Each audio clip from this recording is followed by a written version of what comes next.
Les mondes des Willan. Voilà, c'était dans le titre, pas de surprise. Bonjour à tous, et j'espère que vous allez bien parce que moi je suis heureux de vous retrouver pour Les mondes des Willan. Clairement, l'un des meilleurs livres au monde. Du fantastique, enfin, du fantastique, ouais, du merveilleux. Que dire de ce livre? Que dire de ce livre? Je suis heureux parce qu'on va retourner en Gwendalavir avec Ewilan, Salim, Burn, Erwin. Je vais pas m'amuser à tous les citer, parce que vous savez, hein, on va retrouver Elana. On va retrouver Elana, putain, je suis heureux. Moi, dès qu'il y a Elana, de toute façon, Elana, voilà, my favorite characters is full book. Non, mais clairement, je suis fan d'Elana, clairement, on va pas se mentir. Elana, c'est un personnage qui m'a influencé pendant longtemps, qui m'influence encore aujourd'hui. Donc, je vous laisse imaginer le jour où je vais vous présenter le pacte des marches-sombres avec Elana en personnage principal. Voilà, hein, on va pas se mentir, on est d'accord. Donc, que dire des mondes des Willan?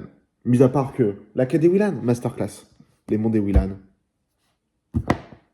Le problème de la quête des Willan, c'est qu'ils étaient courts, les livres. Courts, ça se lit très très vite. Là, on est. En gros, le tome 1, il fait l'équivalent des 3 tomes pour la quête des Willan. Là, on est sur un tome propre. Enfin, il fait combien de pages? Ouais, un peu moins de 300. Ça se lit vite, ça se lit bien. Et puis c'est génial. C'est tellement génial. Bref, le monde des Willan, premier tome, la forêt des captifs. La raison des Willan Vassia, qui avait révélé son don à l'institution. Voilà, stop. Fin du résumé. On n'en parle plus. Fin du résumé, on n'en parle plus. Oui, je regardais, je croyais qu'il y avait. J'entendais. Bref. En fait, il faut savoir que ça, cette phrase-là, c'est vous allez la retrouver dans le livre. Genre, au bout d'un moment, genre, pouf, allez, hop, dans le livre. Donc, de quoi que ça parle? Donc, il faut avoir lu La quête des Willan, très très important. Si vous ne l'avez pas lu, lisez-la. Déjà, pour 2 raisons. Parce qu'il est génial comme livre, et pour Elana. Voilà, tout simplement. Vous allez la rencontrer dans le top 2, mais vous allez voir, vous n'allez pas regretter. En plus, c'est court, ça se lit hyper vite, et vous allez kiffer.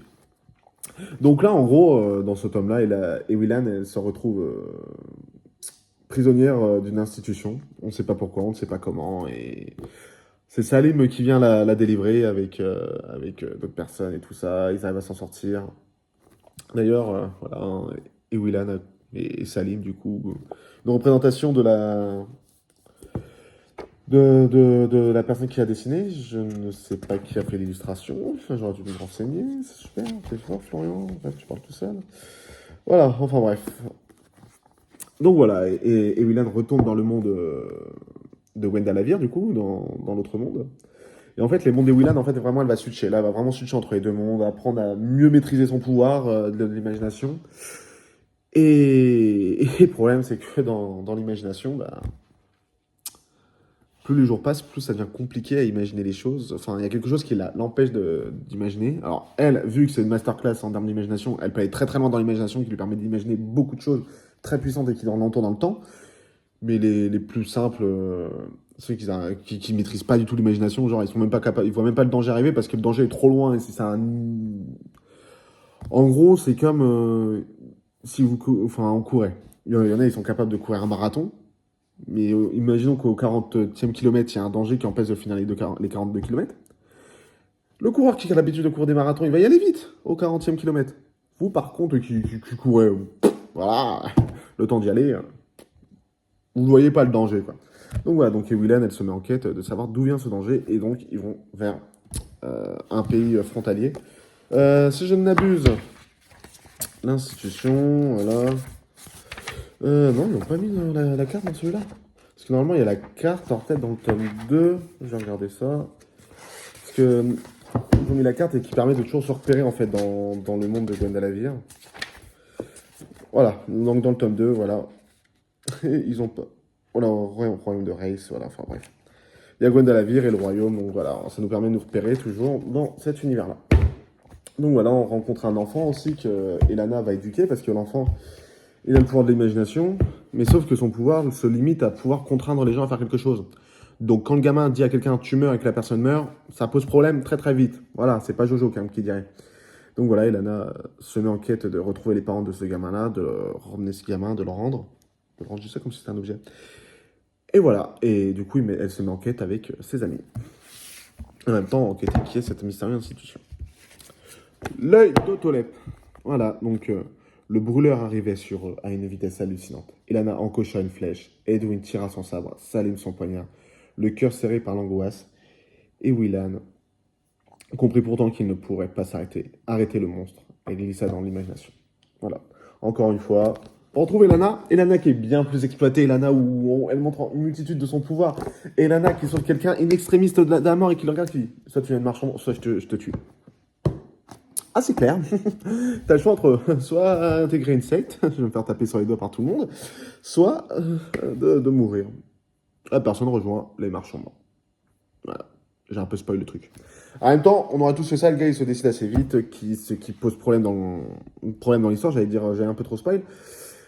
Du coup, voilà, il y a un personnage qui suit Elana, ça fout un peu la merde dans le groupe. Enfin, du coup, le groupe est obligé de se diviser par deux. Du coup, Elana qui part former son nouvel apprenti et le groupe qui part en quête de trouver le problème. Ce qui est génial aussi, c'est dans le tome 1, il y a un personnage qui se fait gravement blesser. Et du tome 1, dans le tome 2 et dans le tome 3, ce personnage-là, on sait pas, enfin, on sait qu'il s'est fait blesser, il n'y apparaît pas du tout. Il y a des petits chapitres qui durent quoi même pas une page. Ils font genre 5 lignes, 6 lignes. Et en fait, c'est ce personnage-là qui avance tout doucement, qui reprend des forces, tout ça, tout doucement, et qui arrive. Tel un peu, j'ai plus le nom du film, où genre la mort elle vous suit et vous pouvez faire ce que vous voulez, elle finit toujours par vous rattraper, même si elle est lente. Enfin bref. Et ce personnage-là, tout le long du livre, il est là et il intervient. Les tentacules du mal, clairement le plus gros tome, quoique avec. Non, je crois que niveau ratio, il doit être plus important que Elana, donc de tout l'univers Pierre Bottreau, quoique peut-être les hommes croisés, non, bref, enfin bref. C'est le plus important. Voilà, les mondes des Willan. Les tentacules du mal. Un frisson d'angoisse parcourut le dos des Willan. L'appel final mérite des jeux extraordinaires. Peuple de Valingay, poursuivi Baldoub. Je t'ai donc concocté un programme éblouissant au programme sanglant et un programme à ta mesure. Voilà. Donc en fait, le danger qui était dans... Maintenant, plus personne ne peut dessiner. Elana est obligée de revenir. Avec son apprenti, ils reviennent pour les aider. Elana se fait capturer. On va dire, enfin, ceux qui connaissent, enfin, quand tu connais un peu Elana, tu dis se faire prisonnière, Elana. Le mec arrive à mettre emprisonner Elana, il a quand même des sacrés coronesses. Elana se fait malheureusement prisonnier. On rencontre un personnage qu'on nous a parlé durant les 6 livres. C'est un personnage qu'on a envie de rencontrer, mais en même temps, on n'a pas envie de la rencontrer parce que ça fait un peu perdre de son mystère et de sa mysticité. Mais au final, le fait de l'avoir, on se dit, ouais, elle est aussi badass qu'on ne pense. Et regardez Elana, elle dit, t'es pas une marchande si t'arrives pas à sortir d'ici. T'es emprisonné, t'es pas une marchande. Et Lana le regarde, dit, mais toi, t'es aussi emprisonné, qu'est-ce que tu parles? Et la meuf, genre, en fait, il y a une porte, elle passe la porte, elle dit, une marchand, s'il y a une porte, un mur qui retient une... En gros, c'est ça l'idée, hein. C'est une porte ou un mur qui retient les marchands, le marchand, il passe, il s'en moque, il passe. Sur ces belles paroles, Lana, c'est ce qu'elle fait, elle passe, du coup, Balek. Et du coup, elle va rejoindre ses amis, elle aide ses amis. Impossible de détruire le méchant, impossible. Le gamin, et pourtant, il veut aider ses amis parce que le gamin, il s'est quand même accroché, enfin, affecté. Il a quand même de l'affection pour ses amis et tout. Et voilà, et du coup, le personnage qu'on suit sur les 3 tomes et qui tout ça, qui arrive tranquillement, tout doucement et tout, bah, il apparaît là, à cette fin-là. Il prend les tentacules du mal, donc le méchant, et en gros, il le détruit en se sacrifiant, et basta, fin du game. Que dire de cette trilogie? Bah, qu'elle est géniale, tout simplement. On voyage en Gwendalavir, on découvre un nouveau royaume, de nouveaux personnages, on retrouve nos anciens personnages à qui on s'est identifié, à qui on s'est accroché. C'est maîtrisé de A à Z, il y a un style d'écriture qui est parfait. Franchement, on voyage et tout, on perd la notion de notre réalité à nous pour être dans cette réalité-là. On n'a même pas... En fait, on part dans l'imagination nous-mêmes dans le sens où on imagine le monde et tout, enfin ce monde-là de Gwendalavir et tout, et voilà, en fait, c'est juste génial parce que... Ouais, Pierre Bottreau, il a géré son œuvre. Clairement, de A à Z, il a... Voilà, c'est parfait. Et puis, gros coup de cœur sur Elana, je vais pas vous mentir. J'étais un peu jaloux qu'elle ait un autre apprenti, enfin, qu'elle m'ait pas vraiment un apprenti plutôt quelqu'un d'autre. Voilà, aussi, du coup, il switch pas mal entre les deux mondes. Du coup, au bout d'un moment, les personnages de l'univers fantastique de Gwendalavir viennent d'un autre monde, ils sont perdus. Et Willan explique à Ilana elle peut pas se trimballer avec ses armes, avec ses habits moulants, enfin moulants dans le sens, elle a des habits assez pour pouvoir défoncer des personnes quoi, pour pouvoir se taper. Elle dit non, il faut que tu t'habilles avec une robe, tout ça belle et tout.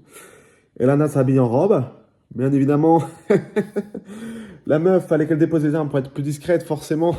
En gros, c'est un peu Wonder Woman dans le premier film avec Gal Gadot quand elle doit défaire la tenue qu'elle a actuellement pour passer plus discrète et qu'au final, sa tenue la rend beaucoup moins discrète parce que tous les regards sont portés sur elle. Notamment l'un des protagonistes qui là, du coup, Elana se met en couple avec l'un des protagonistes. Je suis jaloux aussi.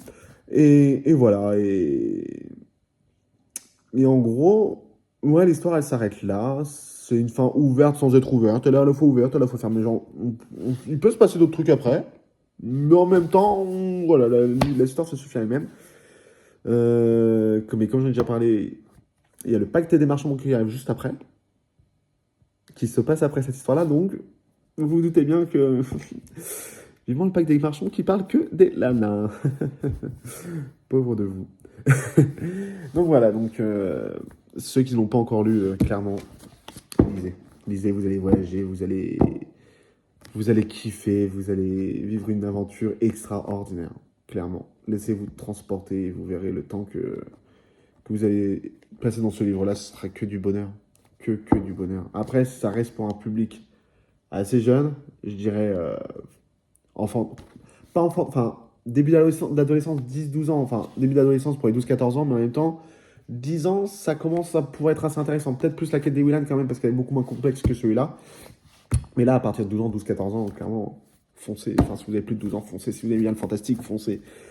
Si vous aimez bien la romance, bon, c'est pas trop de la romance non plus, mais genre, foncez, enfin. À partir du moment où vous aimez bien les livres, que vous aimez bien lire, foncez. Voilà. Voilà pour les mondes des Willan, que je vous recommande chaudement et clairement lisez, vous allez kiffer. Vous allez kiffer. Sur ce, je vous souhaite bonne continuation pour ce que vous faites et bon courage, bonne lecture. Et on se retrouve très très vite.